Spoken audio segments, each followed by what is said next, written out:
Bienvenido, Pastor Héctor. Buenos días, mis amados hermanos y hermanas, que el Señor me los bendiga. Como bien dijo nuestro hermano Alan, mi nombre es Héctor Dávila y hago parte de Missing Call. Missing Call es una agencia misionera que está empeñada en llevar la palabra del Señor a todas las etnias indígenas en Colombia. Hago parte del equipo misionero junto con mi esposa Shirley y otros dos hermanos más que están en otro lugar en este momento, y trabajamos con la etnia Barimo-Tilón, que está ubicada en el Catatumbo, norte de Santander. Entonces, cuando terminemos el culto en algún lugar por allí estaremos ofreciendo un poco de más información para los que estén interesados en conocer qué es Missing Call y cómo se hace el trabajo misionero entre las comunidades indígenas de Colombia. Bien, mis amados hermanos, quisiéramos que fuéramos a la palabra. Mateo capítulo 28, versículo 16, 20 al 20. Este texto ya lo hemos leído y creo, no sé, me atrevo a pensar que la gran mayoría de los que estamos aquí, si no creo que todos, yo creo que todos, ya no lo sabemos de memoria, ¿cierto? Yo creo que sí. Nos han predicado mucho de este texto, nos han dado muchas enseñanzas, mi memoria no alcanza a recordar cuántos estudios, cuántas predicaciones, cuántas enseñanzas hemos recibido de este texto en especial. También creo que la mayoría de los que estamos aquí comprendemos bien lo que nos está pidiendo el Señor en este texto, ¿cierto? ¿Sí? ¿Hacemos el ejercicio? ¿Qué nos está pidiendo el Señor en este texto? Número 1, comencemos por parte. Ir, ¿sí? Que vayamos. ¿A dónde? ¿A hacer qué? ¿Y qué es eso? Compartir la palabra del Señor. ¿A dónde? A todas las naciones. La palabra naciones en el hebreo, en el griego, perdón, es etne. Y etne tiene que ver con etnias, ¿sí? En todos los lugares del mundo, ¿sí? ¿Qué más dice? ¿A dónde más nos manda el Señor? A todas las naciones. ¿Qué debemos hacer? Discípulos. ¿Qué más? Bautizarlos. ¿Qué más? Y hace una declaración final. Él dice que Él va a estar con nosotros ¿hasta cuándo? Amada iglesia, ¿qué no entendemos de este texto? ¿Qué no es comprensible? ¿Qué nos dificulta entender, comprender de este texto?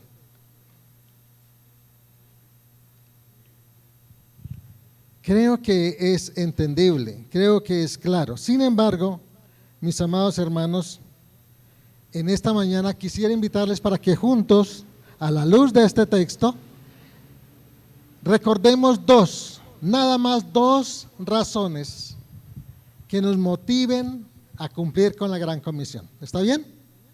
¿Listo?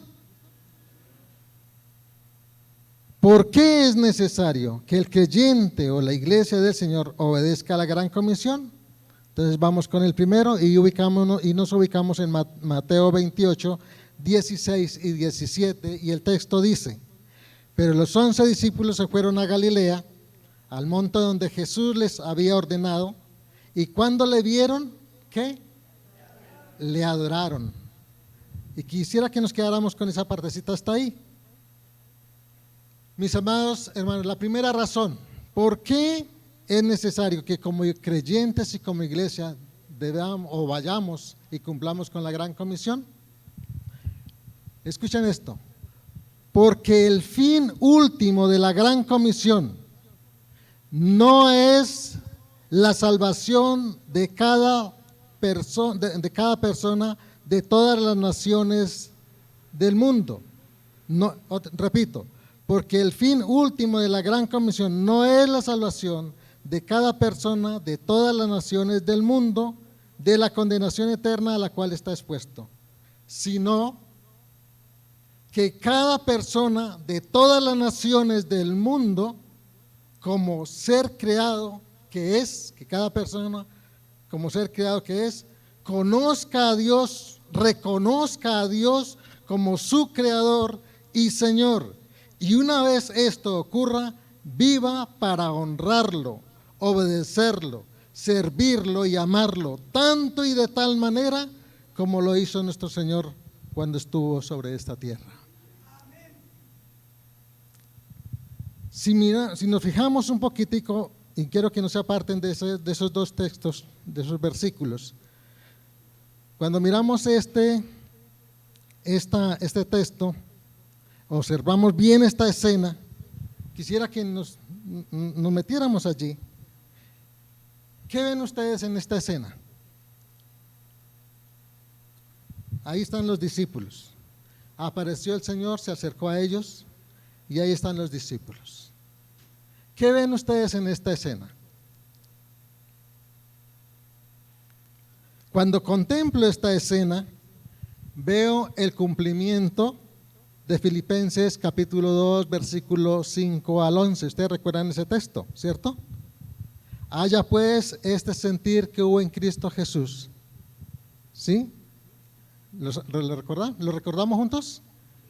Otra vez. Haya pues en vosotros este sentir que hubo en Cristo, el cual siendo en forma de Dios, no estimó el ser igual a Dios como cosa a que aferrarse, sino que se despojó a sí mismo,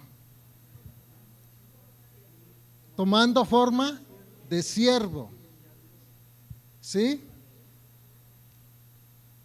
Y estando en la condición de hombre, se humilló haciéndose obediente hasta la muerte y muerte de cruz. ¿Sí? Por lo cual Dios le dio un nombre que es sobre todo nombre, para que en el nombre de Jesucristo se doble toda rodilla de los que están en el cielo, en la tierra y debajo de la tierra, y toda lengua confiese que Jesucristo es el Señor, para gloria de Dios Padre. Este es el cumplimiento precisamente de ese texto. ¿Por qué toda rodilla debe doblarse y toda lengua debe confesar que Cristo es el Señor? ¿Por qué razón? Si nos vamos a Génesis capítulo 1:1, ¿qué dice Génesis capítulo 1:1? Y en el principio creó Dios los cielos y la tierra. Vámonos más adelante al Nuevo Testamento, Juan capítulo 1. Juan capítulo 1, los primeros 3 versículos. ¿Alguien lo recuerda? ¿Qué dice?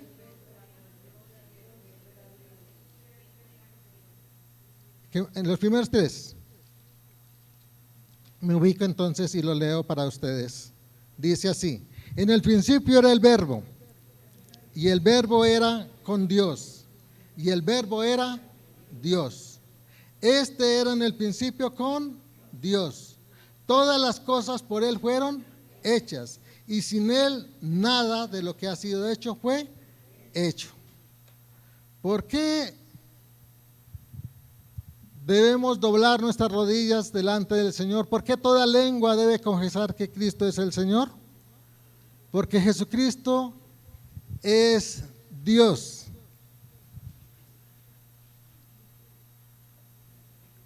Gracias, mi amado hermano. Porque Jesucristo es Dios. Y como Dios es creador de todo lo que existe, es nuestro creador. Y como nuestro creador es natural que reconozcamos como creador, es natural que nosotros como criaturas suyas le demos gloria y honra. Es lo lógico. Podríamos pensar, ¿por qué un hijo tiene que obedecer a sus padres?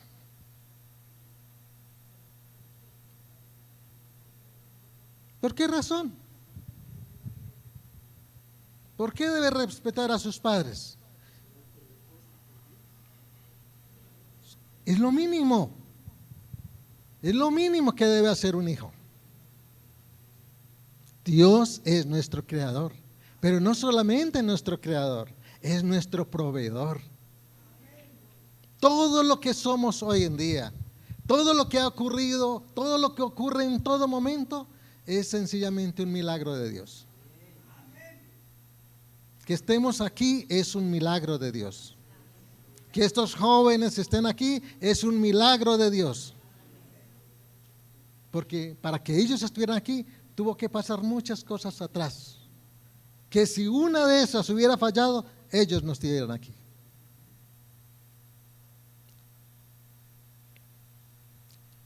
Dios es nuestro Dios, pero es nuestro creador. Cuando vemos a los discípulos allí,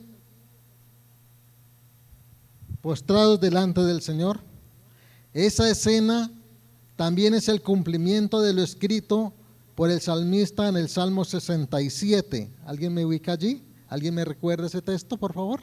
Salmo 67, los primeros 5 versículos. ¿Quién quiere ayudarme leyéndolos?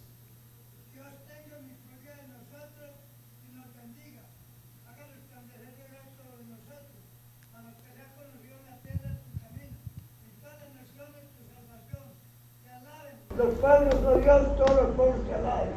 Alégrense y gocen de las naciones, porque juzgará los pueblos con equidad y pastoreará las naciones en la tierra. Alaben todos los pueblos de Dios, todos los pueblos te alaben. Amén. Ahí están los discípulos, postrados delante del Señor. Se está cumpliendo este texto. Amén.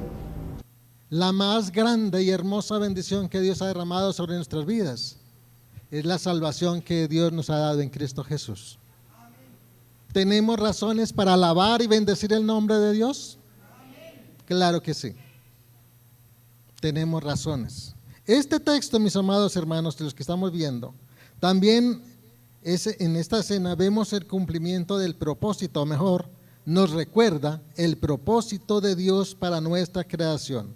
Vámonos a Isaías, capítulo 43. Isaías 43.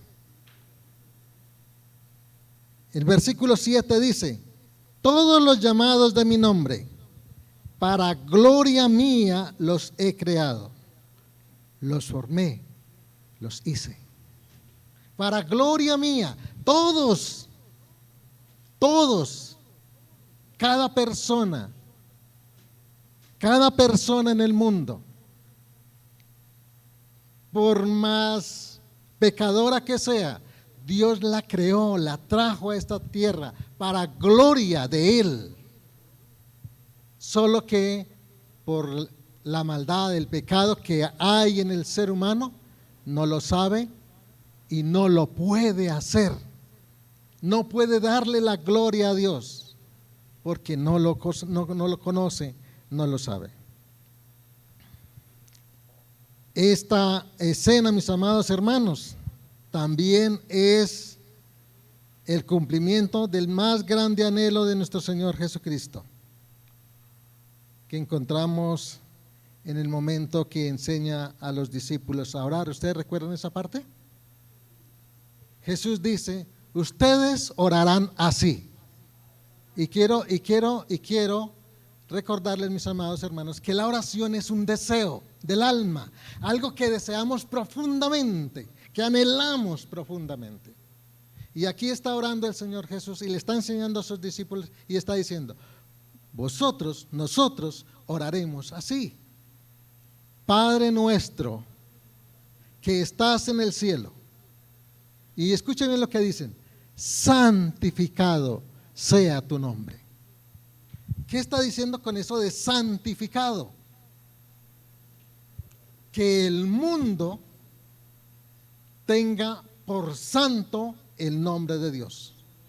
Que el mundo, que cada persona en la tierra, al contemplar el nombre de Dios, lo reconozca que es santo, sagrado, digno de todo honor, respeto, reverencia. Y sigue diciendo el Señor, que tu voluntad sea hecha aquí en la tierra, como es hecha en el cielo.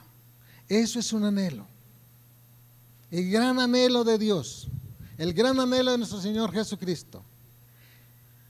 Tiene que haber un anhelo, mis amados hermanos, como hijos de Dios, como iglesia del Señor, tiene que haber un anhelo en nuestro corazón. Que el nombre de Dios en esta tierra, por cada vecino nuestro, en cada parte del mundo, sea tenido por santo, que lo respeten, que lo reverencien, que lo honren. Eso tiene que ser un anhelo nuestro. Tiene que ser un anhelo nuestro, que la voluntad de Dios, que es perfecta, buena, que se haga, que la hagamos, que nuestros vecinos, nuestros amigos, nuestras familias, todas y cada una de las personas en todas partes del mundo, que sea hecha, que la hagan, que obedezcan la voluntad de Dios. Es un anhelo. Tiene que ser nuestro anhelo. Tiene que ser nuestro anhelo. Pero también, mis amados hermanos, esta escena es una figura en miniatura de lo que sucederá un día, según está escrito en Apocalipsis capítulo 7, versículo 9 al 14. ¿Alguien recuerda ese texto? Apocalipsis capítulo 7, versículo 9 al 14, y dice así: después de esto miré, y he aquí una gran multitud, la cual nadie podía contar, de todas las naciones y tribus y pueblos y lenguas, que estaban delante del trono y en la presencia del Cordero, vestidos de ropas blancas y con palmas en las manos. Y clamaban a gran voz diciendo: la salvación pertenece a nuestro Dios, que está sentado en el trono y al Cordero. Y todos los ángeles estaban en pie alrededor del trono y de los ancianos y de los 4 seres vivientes, y se postraron sobre sus rostros delante del trono y adoraron a Dios, diciendo: amén. La bendición, la gloria y la sabiduría y la acción de gracias y la honra y el poder y la fortaleza sean, ¿a quién? A nuestro Dios por los siglos de los siglos. Amén. Entonces uno de los ancianos habló diciéndome: estos que están vestidos de ropas blancas, ¿quiénes son? ¿Y de dónde han venido? Yo le dije: Señor, tú lo sabes. Y él me dijo: estos son los que han salido de la gran tribulación y han lavado sus ropas y las han emblanquecido en la sangre del Cordero. En otras palabras, están allí adorando al Señor, dándole gloria y honra a nuestro Dios, porque han sido salvos, porque fueron redimidos. Y esa redención no es posible, dice el apóstol Pablo, si alguien no predica.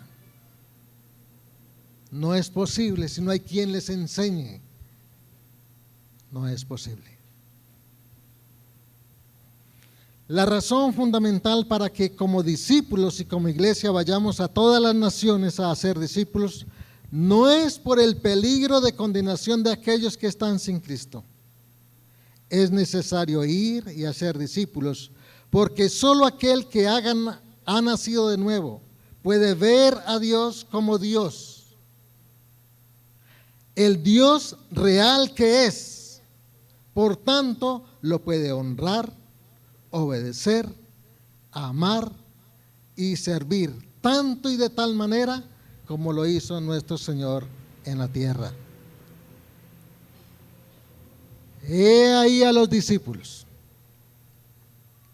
He ahí a los discípulos postrados adorando al Señor, rendidos como criaturas, reconociendo que Dios es Dios todopoderoso, eterno, un Dios real, no una idea. Para los discípulos, Dios no es una idea, no es un amuleto mental en cual confiar o aparentar o creer que confían. No, para ellos Dios existe, es real. Ellos están viendo el cumplimiento de una promesa que Dios hizo un día, que Dios enviaría a su Salvador. Y lo vieron caminar por la tierra, lo vieron sanando, lo vieron teniendo dominio o poder sobre la naturaleza, la enfermedad, el poder de Satanás y aún poder sobre la misma muerte. Así lo veían. Claro que tenían razón para adorar. Estaban rendidos ante aquel que tiene todo poder, toda autoridad en el cielo y en la tierra. He aquí hoy un pueblo que puede ver a Dios. Confío, no como una idea. Confío, mi amado hermano, que no veamos a Dios como una idea, ni como un amuleto mental, sino como el Dios real que es. Un Dios que conoce nuestra realidad, la realidad que vivimos en cada una de nuestras vidas. Un Dios que ante esas realidades responde de una manera tan maravillosamente buena que es imposible decir gracias, Señor. Cuando llego a este punto, siempre me hago la pregunta: Señor, ¿cómo hago para decirte que no te amo? ¿Cómo hago, Señor, para decirte que no te sirvo? ¿Cómo hago, Señor, para decirte que no voy allá a la selva entre los indígenas barí? ¿Cómo hago, Señor? Si tu presencia es real, si tu cuidado es real, no tengo escapatoria. Pero ¿sabe?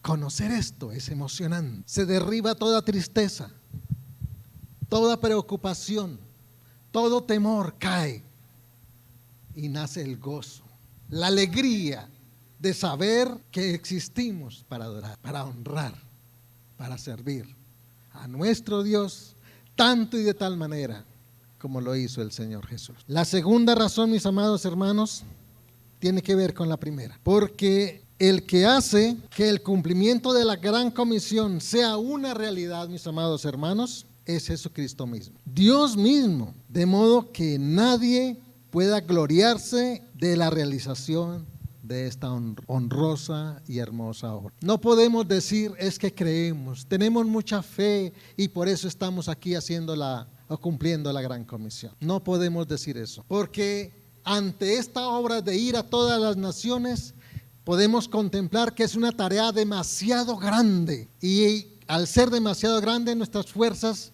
se vuelven pequeñas. Cuando el Señor Jesucristo, he aquí, yo estoy con vosotros todos los días hasta el fin del mundo, lo que estaba diciendo eran: no teman, entiendo que sus fuerzas son pequeñas, entiendo que esta tarea es grande, entiendo que habrán dificultades, pero no tengan temor, yo estoy con vosotros, yo soy tu ayuda, yo soy tu ayuda. Así, mis amados hermanos, que como creyentes y como iglesia podemos estar seguros que si decidimos avanzar en obediencia al Señor, en el cumplimiento de la gran comisión, podemos estar seguros que no hay la más mínima posibilidad de fracasar en el cumplimiento de esa tarea. No la hay, porque no depende de nuestras fuerzas, no depende de nuestra sabiduría, no depende de nuestra elocuencia, no depende de nuestros recursos, depende del Señor. Y únicamente del Señor, y Él está con nosotros. Él está aquí. Él está aquí. Así que mis hermanos, la segunda razón para ir y hacer discípulos a todas las naciones tiene que ver con la primera. Si Cristo es realmente el Señor de nuestras vidas, el Todopoderoso, aquel que tiene dominio sobre la naturaleza, la enfermedad, la muerte y Satanás, entonces entendemos que por más grande y difícil que sea la tarea, no fracasaremos en nuestra obediencia a ella.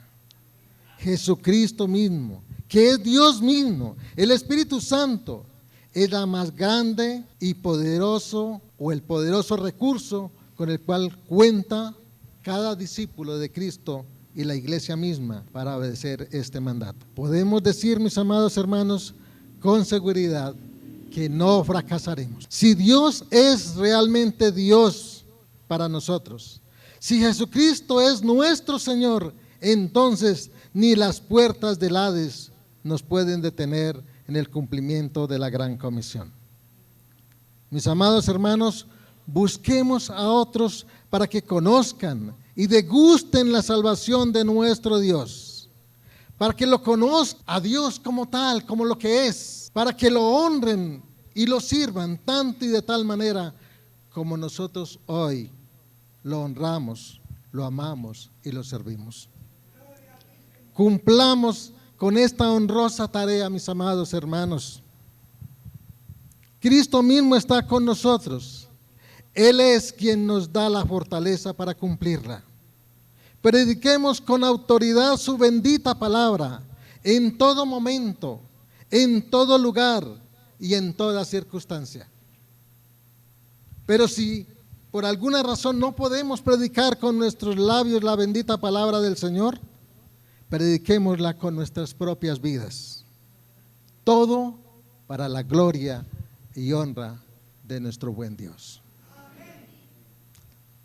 Les invito para que oremos. Amado Dios y Padre, en el nombre de Jesús, queremos venir ante ti, Señor, en esta mañana dándote muchas gracias por hacer posible que hoy estemos aquí. Por darnos el dulce privilegio, Señor, de poder escuchar de nuevo tu voz, por invitarnos, Señor, a ser parte, Señor, de tu obra maravillosa sobre esta tierra. Señor, ten misericordia de nosotros y haz que nuestra fe crezca en ti. Haz que ante cada circunstancia que vivimos diariamente podamos verte mover con poder, y que al verte, Señor, podamos entender que tú eres un Dios real, tan real como en nuestras circunstancias, y que podemos estar tranquilos, y que de nuestro corazón nazca alabanza para ti y a un anhelo profundo, que nadie se quede sin conocerte. Que este deseo nuestro modifique nuestros propósitos, nuestros anhelos, Señor, y que vivamos solamente para ti, como lo hicieron los discípulos, como lo hizo la iglesia primitiva. Gracias, Señor, por este tiempo. Bendícenos, Señor, como iglesia. Sigue bendiciendo al pastor, sigue guiándole, sigue usándolo como instrumento tuyo para que tu obra se haga realidad entre estos hermanos y con estos hermanos. A ti, Señor, sea la gloria. Amén. Amén. Mis amados hermanos, seguimos adorando al Señor en este tiempo.